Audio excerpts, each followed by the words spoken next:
I'm Emily, 31, the youngest daughter, the one no one ever really saw. I thought maybe my sister's wedding would be different. But once again, I wasn't asked to speak or even sit near the front. My mom said, "Just stay by the back. Don't cause a scene." I didn't, but something else did. The wedding invitations had gone out weeks ago, and mine arrived with no handwritten note, no personal touch, just a typed envelope addressed to Ms. Emily Harper. No sister of the bride. No, we're excited to see you. Just cold, impersonal cardstock and a time. I sat in my car outside the family estate that Saturday, watching the valet boys run back and forth in their black vests. Everyone was arriving dressed like it was the royal wedding. My mother had insisted on having it at the Oaks, a historic mansion just outside Charleston, all marble staircases and manicured lawns. I adjusted the hem of my navy dress, suddenly wondering if I should have worn something flashier, something that said I belonged here.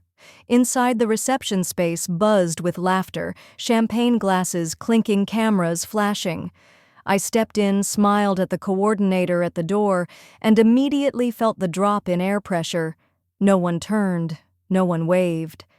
Karen caught my eye from across the room just briefly. She smiled a little, then turned back to the woman next to her, murmuring something behind a manicured hand. My father Thomas stood beside her, nodding at a group of guests near the bar. Neither of them moved toward me. A staff member pointed to the guest book. I signed it quietly and waited, unsure where to go. That's when I heard it. "Oh, Emily, there you are." It was Meredith, flushed, radiant in white, her voice syrupy, sweet. "Hey," she said, barely glancing at me. "So quick thing? We're tight on seating up front with Mom's friends and Dad's clients and all that. Would you mind sitting toward the back? Just for the ceremony part?" I blinked. "The back." She nodded, already waving to someone else. "Yeah, just like the last row or something. It's just optics." Before I could respond, she was gone. I stood there, the corners of my smile tugging downward, fingers tightening around the strap of my purse. I hadn't even been offered a spot in the bridal suite to say hi. No family photo, not even a corsage. Walking down the aisle of white chairs arranged like a showroom, I passed row after row of people I didn't recognize, real estate friends, golf club acquaintances, the actual family apparently. The final row had no decorations, no ribbons, just folding chairs. I sat, smoothed my dress, and folded my hands in my lap. A young usher glanced at me, then away. The ceremony music started. The officiant welcomed everyone, thanking them for joining Meredith and Ethan on this day, surrounded by those who matter most. I didn't flinch, but something inside me folded in on itself. I looked up at my parents. Karen was dabbing her eyes dramatically. Thomas had his arm draped over the back of her chair. Neither of them turned to look at me. My phone vibrated softly in my lap. A message from an old college friend: "Saw your sis's wedding on Insta. You look great in blue. Can't believe you're not in the bridal party." I didn't respond. As they read their vows, I leaned forward slightly, just enough to feel the ache of not belonging. The back row was quieter here, far from the polished smiles and camera flashes. But I was still watching. Still there.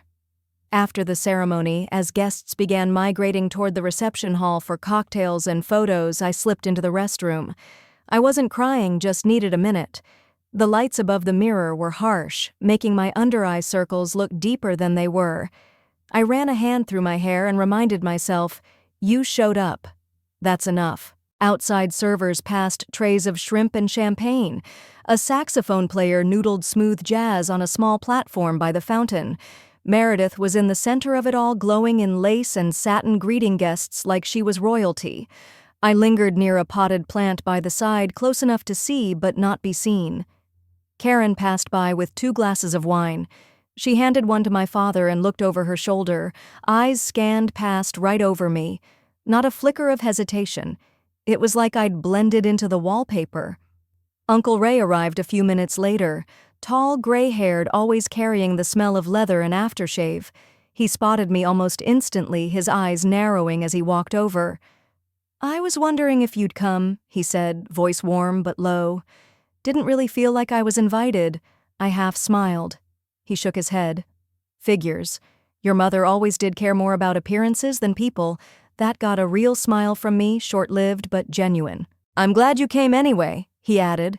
It says something. Before I could answer, a camera flash went off nearby. Meredith was calling over the family for formal photos. Grandparents first, then parents, then bridal party, she chirped. I watched them gather. My name was never called. Uncle Ray raised an eyebrow. You're not in the family photos? Nope. That's ridiculous. I didn't respond. Just took a small sip of my club soda and turned back toward the fountain. Do they even know you gave Meredith that startup loan a few years back, he asked. I didn't answer. That wasn't the kind of thing you said aloud. Not today. Eventually, I found my seat for dinner, far corner table 17 behind a pillar. It took me a while to locate it because no one had thought to tell me the placement had changed last minute. When I got there, I noticed the place card, Emily Harper. No sister of the bride, no table toast assignment, just a white card and an empty bread plate. The others at my table were pleasant enough college friends of Ethan's, the groom. One of them asked how I knew the couple. I'm Meredith's sister, I replied. Oh, wow, she didn't mention having a sister. I smiled faintly. That happens. Dinner passed slowly. Speeches began her best friend, his dad, their old roommate from New York. All talked about Meredith's kindness, her deep love for family. I didn't clap, just pressed my fingers together on my lap and watched. Then came the cake cutting. Everyone gathered around the center. I stayed in my chair. That's when Karen's voice cut through the room, just loud enough to carry, but soft enough to seem accidental.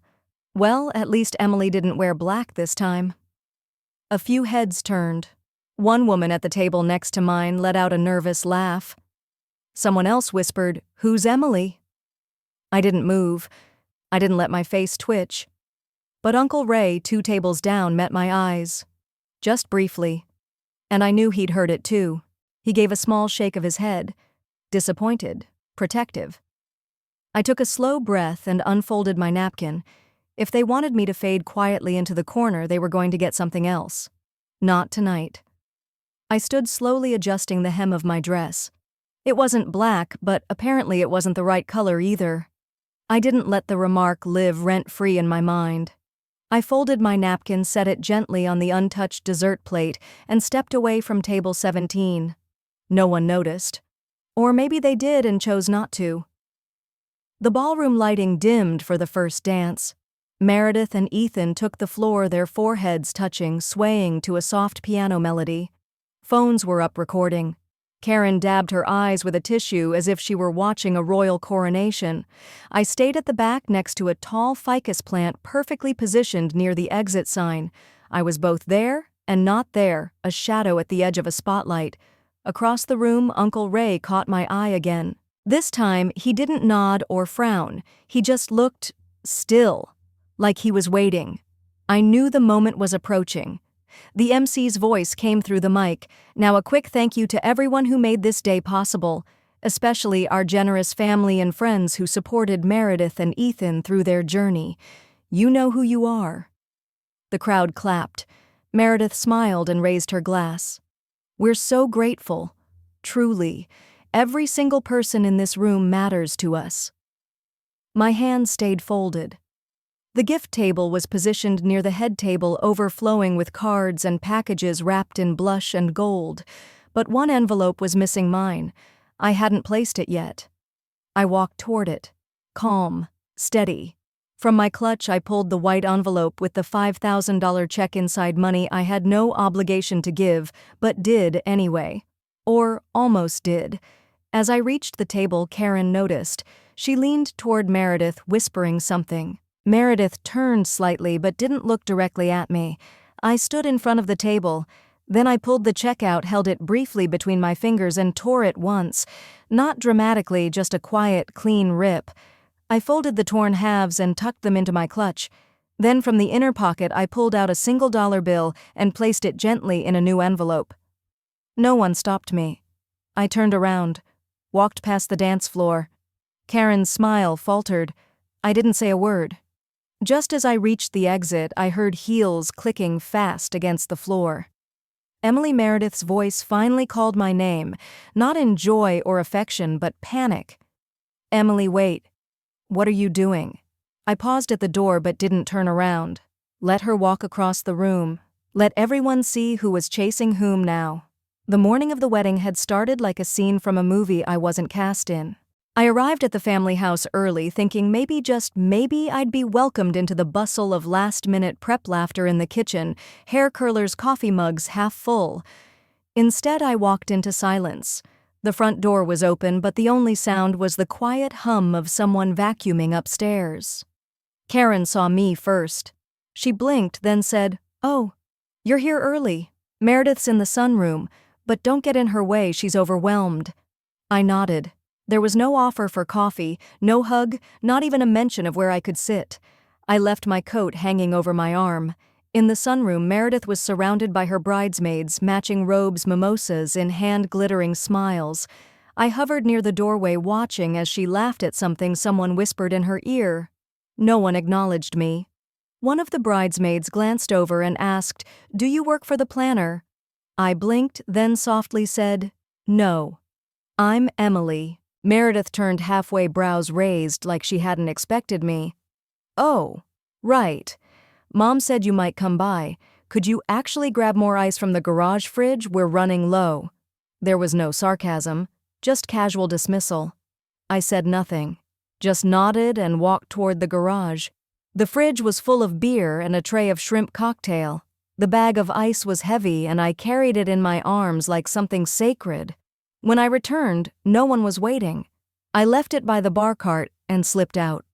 Later that day at the church, I wasn't on the seating chart. Not that I expected to be front and center, but a printed list had me at overflow, back left. Thomas, my father, caught me reading the list and cleared his throat. "They just didn't know if you were coming for sure," he said, not meeting my eyes. "I RSVP'd 3 weeks ago," I replied. He gave me a faint smile. "You know how your mother gets." That was always the line. As if Karen's behavior was a seasonal allergy we all had to live with. During the ceremony, I sat near a marble column. My view was partially blocked, but I leaned in just enough to catch the moment Meredith walked down the aisle. She was radiant, I couldn't deny that. But when Karen dabbed her eyes with a lace handkerchief and whispered to the woman beside her, "We're just so proud of her. She's everything we ever hoped for," it wasn't grief that welled up in my chest. It was something quieter, something older.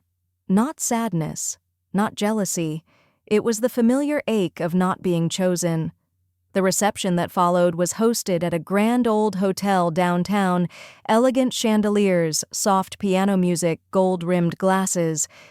Every detail had been curated with precision, but it all felt like someone else's life. My name wasn't on a place card. Again. I stood at the entrance unsure until a young attendant asked, "Are you with catering?" I smiled more out of habit than kindness. "No, I'm family." He looked down, flustered. "Sorry, ma'am. They didn't give us a full guest list." Thomas walked by then, drink in hand.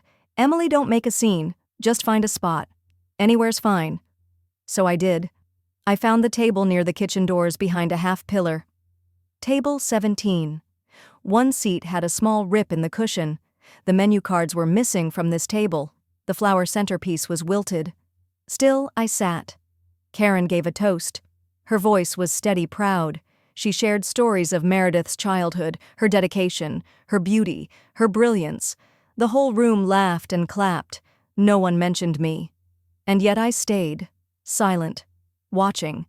It was easier to let the ache blend into the sound of silverware against porcelain. That was when Uncle Ray approached. He sat across from me, his suit slightly wrinkled, tie a little off-center, always the outlier of the family. He looked at me not with pity but recognition. "You doing okay?" he asked, his voice low. "I'm fine," I replied. He leaned back. "You're not. But that's the thing about you, you make fine look effortless." I met his gaze, finally letting a small breath escape. He didn't ask why I was stuck at the worst table. He didn't ask why Meredith hadn't hugged me once today. He just nodded like he already knew. Outside the window, the city lights flickered on. The day was turning into evening, and I knew I could feel it, something was shifting. They hadn't seen it yet. But they would. Dinner was served, and no one noticed I hadn't been offered a plate. Waiters glided past with trays roasted salmon-herbed chicken glasses of Chardonnay, but table 17 was treated like a coat rack. I watched as Meredith's college roommate, seated 2 tables over, laughed so loudly she almost knocked over her wine. Karen passed her a napkin like they were old friends. At some point, a busboy finally brought a cold plate, no options, no checking in. Just a silent deposit. It was fine. I wasn't hungry anyway. Near the head table, Meredith and her husband were in their full spotlight glow. The camera crew circled like bees, catching smiles and staged kisses. Thomas stood up and clinked his glass. "I want to say something," he declared a bit too loudly. The room quieted. He spoke of pride of watching his daughter grow into the woman before them, of how she had always been the shining light in our family. There it was again. Always. As if there had only ever been one daughter.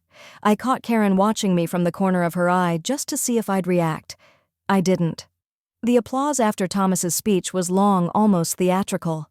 Someone yelled "Speech of the Night," and Karen laughed like she hadn't just helped erase me. After dinner, the DJ began playing soft jazz as people shifted toward the bar or dance floor. I stayed seated. That's when 2 women from my childhood came over. Friends of the family. I hadn't seen them in years. "Emily, I almost didn't recognize you," one of them said. "You look so composed," the other added like it surprised her. I smiled politely. "So, what are you doing these days?" they asked. Before I could answer, Meredith approached. She slipped between us like a breeze.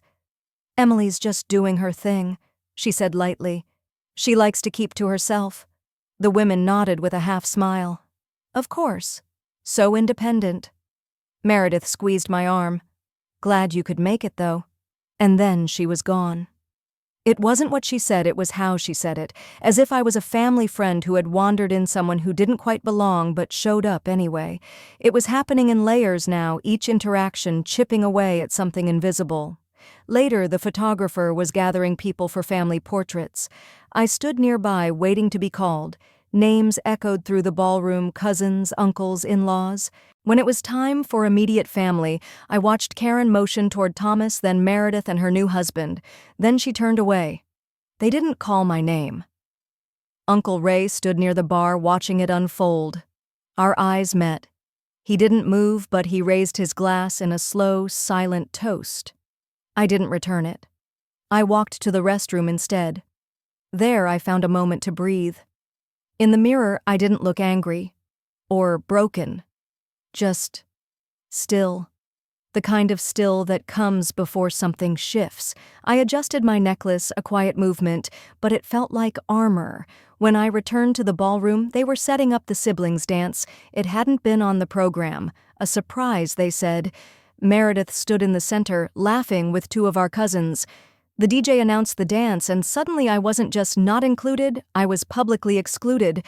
Karen clapped. Thomas smiled.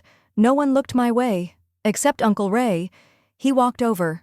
No fanfare, no announcement. "Let's dance," he said. I hesitated. "This isn't for us."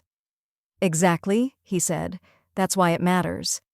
He led me onto the edge of the dance floor, not center stage, but not hiding either.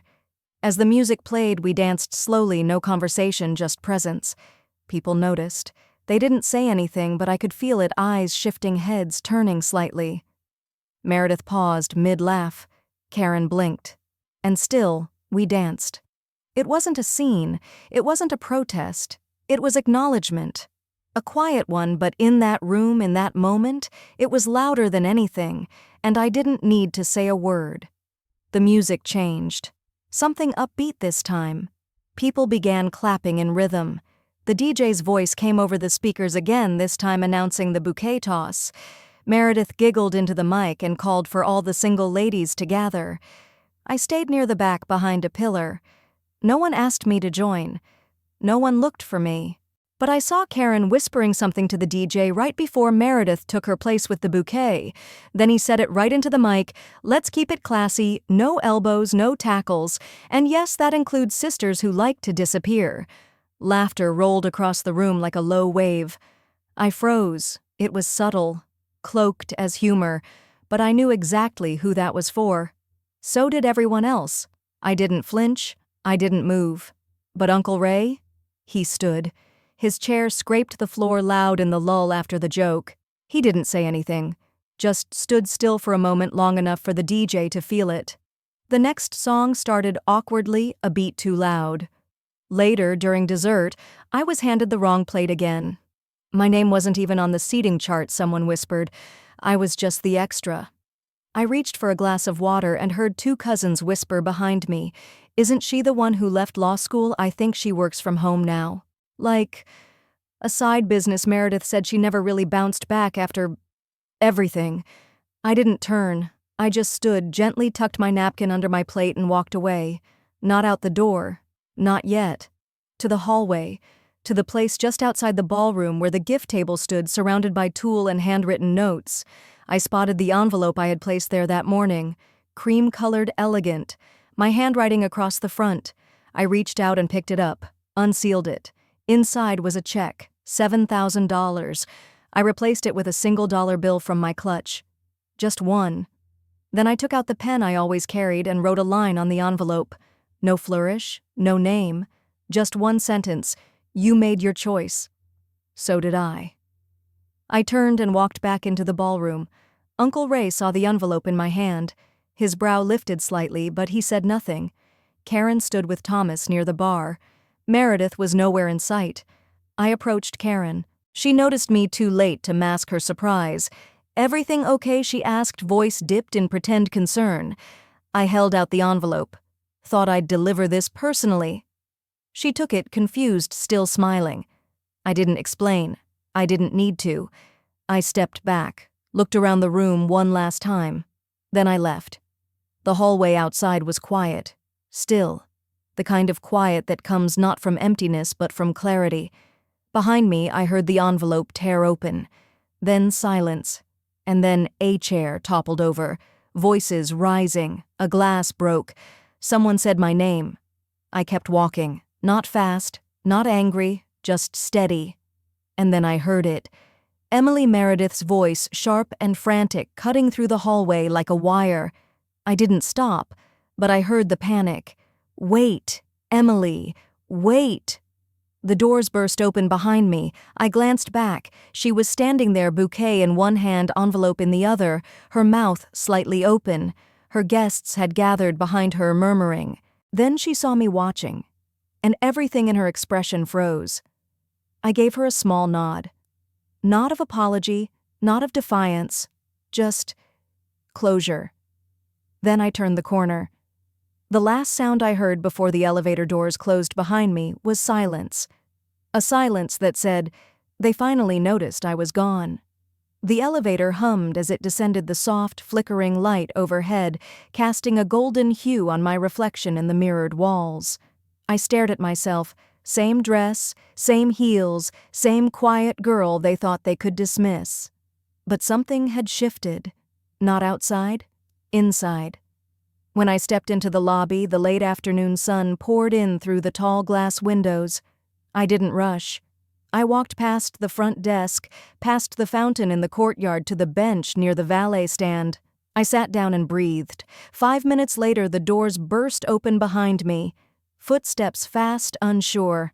Emily. It was Meredith. Out of breath. Bouquet gone. Envelope clutched like it was burning her palm. She didn't sit beside me. She hovered. "What is this?" she said, holding up the envelope, shaking it. "Is this a joke?" I looked at her finally. "No," I said quietly. "It's a boundary." "What does that mean? I gave something with meaning. You gave me a seat by the wall." She blinked, taken aback. "You could have said something." "I did. Just not with words." Behind her, Karen and Thomas stood just inside the glass doors, watching. Neither moved. Meredith's voice lowered. "This is supposed to be my day, and it still is," I replied, calm. "I just decided it didn't include me." The air shifted. She felt it too. That loss of control. "I didn't mean to hurt you," she said, softer now. I gave her the smallest smile. "You didn't have to mean it. You just had to do it." She stared at me, then down at the envelope. I stood. You have everyone I said. That was never my place. Emily, wait. I turned, walking toward the valet stand. A black sedan pulled up. Uncle Ray stepped out. Need a ride? He asked gently. I nodded. We didn't speak until we were a few blocks away. You okay? He finally asked. I looked out the window. I think I've been okay for a long time. I just forgot I didn't need their table to be seen. Ray nodded. He understood in a way few others could. He reached into his coat and pulled out a crumpled seating chart, my name written in ballpoint at the bottom, almost as an afterthought. They didn't even plan for you, he said. I know. You're not invisible, you know, I'm not trying to be. There was a pause. I'm proud of you, he said. You didn't raise your voice once. But they heard you louder than anyone. I smiled. At the next red light, Ray pulled over by a quiet park. Thought you might want a minute, he said. I stepped out. The grass was gold with sunset and children's laughter echoed from a nearby swing set. I walked toward a bench and sat down alone. I wasn't sad, not angry, just done and free. Behind me, my phone buzzed. One message from an unknown number. I saw what you did. You weren't wrong. I stared at the screen. I didn't reply. Instead, I silenced the phone. I leaned back, and I watched the sky shift. For the first time in years, it felt like mine. The bench under me was warm, the kind of warmth you didn't expect at the end of a storm. My hands rested still in my lap as I watched an older couple walk past, their fingers lightly brushing with every step. A kind of quiet connection. No performance, no audience, just presence. That's all I'd ever wanted. Presence, not a pedestal, not applause, just to be seen for who I was. But in my family, visibility was reserved for those who played the part they liked best, and I had stopped auditioning years ago. I thought of Meredith's face again, how her voice cracked just slightly when she said, "You could have said something." The irony lingered. I'd said nothing, but it was the only thing anyone remembered. A small bird landed on the edge of the bench, chirped once, and then flew off. I let my thoughts drift to Uncle Ray. His silence in the room when they seated me near the speaker stand, the slight shake of his head, the way he followed me out without needing a single word of explanation. Some truths didn't need to be narrated, they just needed to be witnessed. The phone buzzed again. I checked it not to respond, just to see. It was Karen. "Where are you? Come back. We didn't mean to push you away." There it was again. Not an apology, not acknowledgement, just a half-hearted rewind attempt like you could unring a bell once it had shattered the silence. I didn't reply. Instead, I opened my photos. There was one from earlier, a quick snap I'd taken in the car before entering the venue. Just my hand holding the envelope. The check still sealed inside then. The handwriting on it clean, confident. I sent it to myself. Caption, "I was always here. You just didn't look." Then I archived it. I didn't need to post it, or show it. Just to remind myself that this wasn't a reaction, it was a choice. Behind me, the street had quieted. No more cars arriving, no more bouquets being fussed over. The wedding was moving on without me, and for the first time I felt no need to be in the frame. Emily, my name. It sounded fuller now, even when I only said it in my head. I stood brushing a leaf off the bench. My heels clicked gently as I made my way back toward the sidewalk. Ray was still waiting in the car, elbows resting on the steering wheel, eyes half closed in a kind of thoughtful patience only older men could master. He opened the passenger door without a word. "Want to stop for pie?" he asked, as if this was any regular Sunday afternoon. I nodded. "Yeah, let's do that." And just like that, the road turned from confrontation to comfort. No fireworks, no grand speeches, just a quiet detour away from what no longer deserved my presence. As we drove, the city dimmed into soft light. People crossed streets, stores closed early for the weekend. Somewhere a radio played an old jazz tune through someone's open window. And it didn't feel like a background anymore. It felt like the start of something, maybe not big, but honest. Mine. The coffee shop Ray pulled into was small, the kind where everything creaked slightly. The door, the stools, even the counter.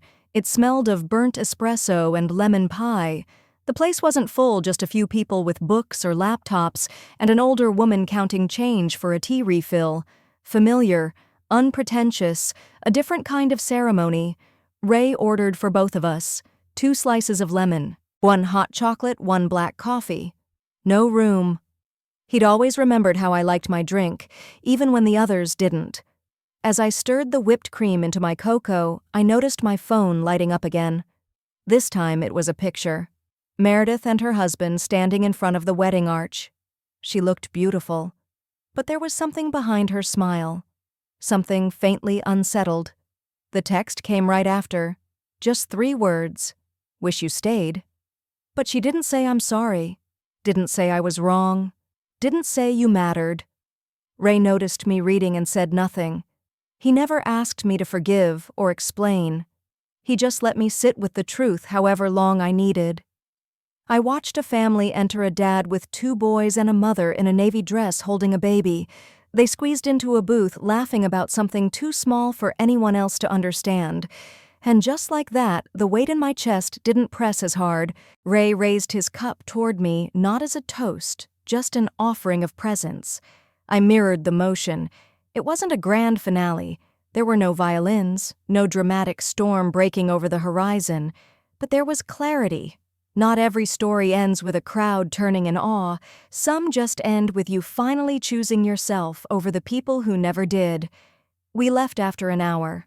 Outside the sun had set, but the sky still held a soft gold glow, the kind that makes even old sidewalks look forgiving. As Ray drove, I rolled down the window, halfway letting the wind pull gently at my sleeve. "Emily," he said, keeping his eyes on the road, "you didn't ruin anything today." I know I replied, quiet, but certain. We didn't speak for the rest of the ride. We didn't need to. When we pulled up in front of my apartment, I turned to him. "Thanks for not saying, 'I told you so.'" He grinned. "Wouldn't dream of it." I stepped out the door, clicking shut behind me. The hallway was dim quiet. My heels echoed a little, but not in an empty way. I reached my door, unlocked it, stepped in. Before turning off the light, I looked at myself in the hallway mirror. My makeup was still intact, my hair a little looser now, my eyes steadier. There was no applause, no vindicated crowd, just a woman who chose not to disappear. I set my clutch down, gently slipped off my shoes, and crossed to the window. From here, I could see the streetlights flickering on in sequence. The world outside was still spinning. But in this room, everything had finally gone still. And in that silence, I felt whole. Some stories don't end with a grand apology. Sometimes no one says your name out loud. Sometimes the room stays quiet, but not because you're invisible, because for the first time, they don't know what to say. And maybe that's enough.